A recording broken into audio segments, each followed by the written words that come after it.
নিভান্স পরিচালিত প্রবেশিকা পরীক্ষায় সারা দেশের মধ্যে প্রথম স্থান অধিকার করল মেঘা দণ্ডপাত। কয়েকদিন আগেই এই ফলাফল প্রকাশিত হয়েছে। খুশির হাওয়া বাঁকুড়া শহরের প্রতাপ বাগানের বাড়িতে। মেয়ের এই সাফল্যে খুশি বাবা রূপম দণ্ডপাত এবং মা সুমনা ঘোষ। তারা বলেন, মেয়ে পড়াশোনায় ভালো, তবে এবার অপ্রত্যাশিত সাফল্য এসেছে। খুশি মেঘা নিজেও। তিনি বলেন, মূলত জন সচেতনতা তৈরির উদ্দেশ্যেই সাইকিয়াট্রিক্স নিয়ে পড়াশোনা করা ও national institute of mental health and neuroscience থেকে ও বিষয়ে সে পিএইচডি করতে চায় বলেও জানায় সে।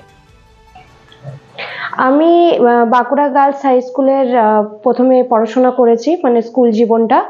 তারপরে আমি জয়েন্ট এন্ট্রান্স দিই এবং জেনপা যেটা হয় ওয়েস্ট বেঙ্গলে, সেটার মাধ্যমে আমি বিএসসি নার্সিংয়ে এসএসকেএম এ চান্স পাই। তখন আমার র্যাঙ্ক হয়েছিল 38 ইন ওয়েস্ট বেঙ্গল আর কি। তারপরে আমি এসএসকেএম, যেটা কলকাতা পিজি যেটা বলা হয়, সেখান থেকে আমি 4 ইয়ার্স বিএসসি নার্সিং কোর্স করি। কোর্স করার পর যেহেতু আমার প্রথম থেকে এমএসসি করার এবং পিএইচডি করার ইচ্ছা আছে, তাই এমএসসি করার জন্য নার্সিং লাইনে যেহেতু experience 1 year experience after registration দরকার হয়, সেই জন্য আমি এখানে যে গৌরী দেবী নার্সিং একাডেমি রয়েছে দুর্গাপুরে, সেখানকার কলেজে জেএনএমদের জন্য আমি সিস্টার টিউটর হিসেবে নিযুক্ত হই এবং সেখানে আমি মোটামুটি 1.5 বছরের মতো ওখানে আমি কাজ করি। তারপরে আমি প্রিপারেশনের জন্য আমি এপ্রিল মাসে আমি জব ছেড়ে দিই এবং টানা 2 মাস আমি ঘরে বসে পুরো প্রিপারেশন নিই, যেটা হচ্ছে সেলফ স্টাডি, যেটা এমএসসি নার্সিংয়ের জন্য প্রিপারেশন নেওয়ার জন্য খুবই দরকার হয়ে পড়ে। এবং তারপরে আমার যথারীতি জুন মাস থেকে সমস্ত এক্সাম শুরু হয়, এইমস, নিমহ্যান্স এবং সিএমসি ভেলোর, যেগুলো অ্যাপোলো, যেগুলো বড় বড় নার্সিং ইনস্টিটিউট রয়েছে গোটা ইন্ডিয়াতে, সেখানে আমি এক্সাম দিই এবং কোয়ালিফাই করি।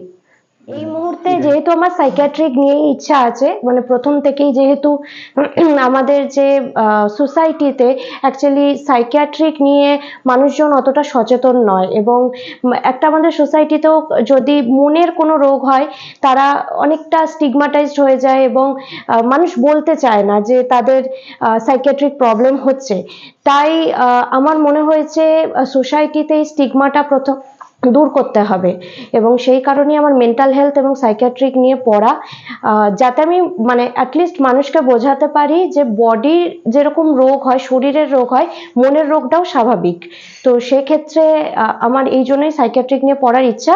আর তার জন্য অবভিয়াসলি নিমহান্স, যেটা হচ্ছে national institute of mental health and neuro science আছে ব্যাঙ্গালোরে, সেটাই আমার ফার্স্ট চয়েস। কিভাবে এই পড়াশোনাটা কিভাবে করতে, একদিকে জব অন্যদিকে পড়াশোনা কিভাবে? হ্যাঁ, যেহেতু এটা একটা নার্সিং এ খুবই কঠিন কাজ, যে এক্সপিরিয়েন্স দরকার হয় এবং তার সাথে পড়াশোনাটা করা। প্রথম ওখানে কাজ করতে করতেই যত 2 ঘন্টা 3 ঘন্টা যা সময় পেতাম ততটুকু করতাম, কিন্তু সেটাই তো এনাফ নয়। তার জন্য আমি মোটামুটি পরীক্ষার 2 মাস আগে ছেড়ে দিই আর কি জব, এবং মোটামুটি মিনিমাম তো 9-10 ঘন্টা পড়াশোনা দরকারই, সেটা সেলফ স্টাডি দরকার হয়েই পড়ে।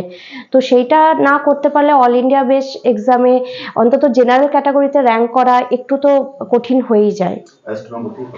মেয়ের এই সাফল্য, প্রথম কথা মেয়েই মেন। হ্যাঁ, ও কষ্ট করেছে, মানে যেভাবে পড়াশোনা করেছে তাতে এই সাফল্যটা মানে আমার কাছে বিরাট ব্যাপার। কারণ মানে একদিকে ক্লাস করা, একদিকে পড়াশোনা করা, এটা খুব চাপের। মানে নার্সিং লাইনটা আমি তো দেখলাম যে প্রচুর মানে খাটনি আছে ওদের। তো আমি খুবই মানে আনন্দিত, আর আমার কাছেও আনএক্সপেক্টেড রেজাল্ট আর কি।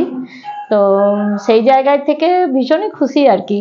সর্বভারতীয় পরীক্ষায় নিবন্ধন জায়গায় 1 নাম্বার র্যাঙ্ক। মেয়েদের র্যাঙ্ক কিভাবে দেখছেন? কিভাবে দেখছি বলতে, প্রথমে বলছি যে আমি অতটা আশা করিনি। তবে ও পরীক্ষা দেওয়ার পর আমি বলেছিলাম যে ওরা তো সঙ্গে সঙ্গে নাম্বারটা দিয়ে দিয়েছিল যে কত পেয়েছি, তা আমি বললাম যে একটা চান্স হয়তো আছে। তো ও হয়তো অতটা ভাবছে যে হবে কি হবে না, যেহেতু 3টি 4টি করে আনরিজার্ভ ক্যাটাগরি সিট। তাও আমার একটা আশা ছিল আর কি, যে হলেও হতে পারে, হলেও হতে পারে। সেটা আবার 1 র্যাঙ্ক হবে সেটা মানে একদমই ভেবে উঠতে পারিনি। তো সেই জন্য মানে ভীষণই খুশি আর কি এখন আপাতত।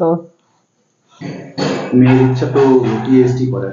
হ্যাঁ, মেয়ের ইচ্ছা পিএইচডি করার, তাহলে সেই জন্য যেহেতু চাকরি বাকরির দিকে, যেটা নার্সিং লাইনে প্রথমেই অনেকে চাকরির দিকে ঝুঁকে যায়, ও সেই লাইনটা কোনোদিনই চাইনি যে এখনই আমি চাকরি করব বা মানে কোনো একটা জবে এখনই সেটেল হয়ে যেতে হবে। তো ও যেটা চেয়েছে এখন আপাতত সেইটাই, যে পিএইচডিটা করুক। ওদের লাইনে তো পিএইচডি পর্যন্ত মানে অনেকেই যেতে পারে না, যেহেতু চাকরির দিকে বেশিরভাগই ঢুকে যায়। তাহলে সেই জায়গায় ওর ইচ্ছাটাকে প্রাধান্য দিয়ে মানে ভাবলাম যে যখন এই চান্সটা পেয়েছে তাহলে পিএইচডিটাও করে একবারে বেরোক আর কি ওখান থেকে। অ্যাকচুয়ালি মেয়ে আমার প্রথম থেকে পড়াশোনায় ভালো, তো আমি মেয়েকে এভাবে কিছুটা গাইডও করি। যেহেতু আমি কম্পিউটার লাইনে আছি, আমি সবসময় নেট দেখি, দেখি। তো সর্বভারতীয় পরীক্ষা যেগুলো মেন পরীক্ষা, যেমন নিমহ্যান্স, এইমস, সিএমসি ভেলোর, অ্যাপোলো চেন্নাই, হ্যাঁ, তো এই সব পরীক্ষা যাতে ও এন্ট্রান্সগুলো দিতে পারে, তার জন্য আমি সর্বতোভাবে ওকে সাহায্য করেছি। এবং আমাদেরকে 15 দিন আমরা বাইরে ছিলাম প্লেনে, আমাদেরকে হয় চেন্নাই থেকে ব্যাঙ্গালোর থেকে দিল্লি এই করতে হয়েছে। তো খুবই ট্রাভেল সাব জার্নি ছিল। তো মেয়ে এই আশাতীত রেজাল্ট করবে আমরা ভাবতে পারিনি। আমরা দেখেছি নার্সিং করে সবাই চাকরিতে একটা ঝোঁক থাকে, সেখানে মেয়ের পিএইচডি করার ইচ্ছা, কিভাবে দেখছে? আচ্ছা, আমার যেটা মেয়ে একবার আমার বিদেশে যাওয়ার একটা চান্স এসেছিল, সেই সময় আমার ওদের কলেজের সঙ্গে সামান্য একটু বাকবিতণ্ডা হয়। তারা LOR বলে একটি শব্দ, লেটার অফ রেকমেন্ডেশন, সেইটি লিখতে বলেছিলাম দুটি প্রফেসর এবং রিডার অথবা ডিনকে।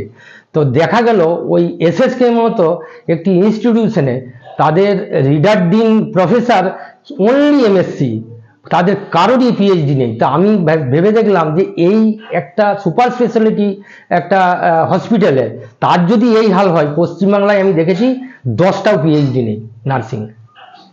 কেমন লাগছে, কতটা আনন্দিত? খুবই আনন্দিত, খুবই ইয়ে করে। আমি তো চাই ও পিএইচডি করে আরো উপরে উঠুক, পোস্ট ডক্টরেট পর্যন্ত করুক। আপনার নাম? আমার নাম রূপম দণ্ডপাঠ, হ্যাঁ, প্রতাপ বাগানে থাকি।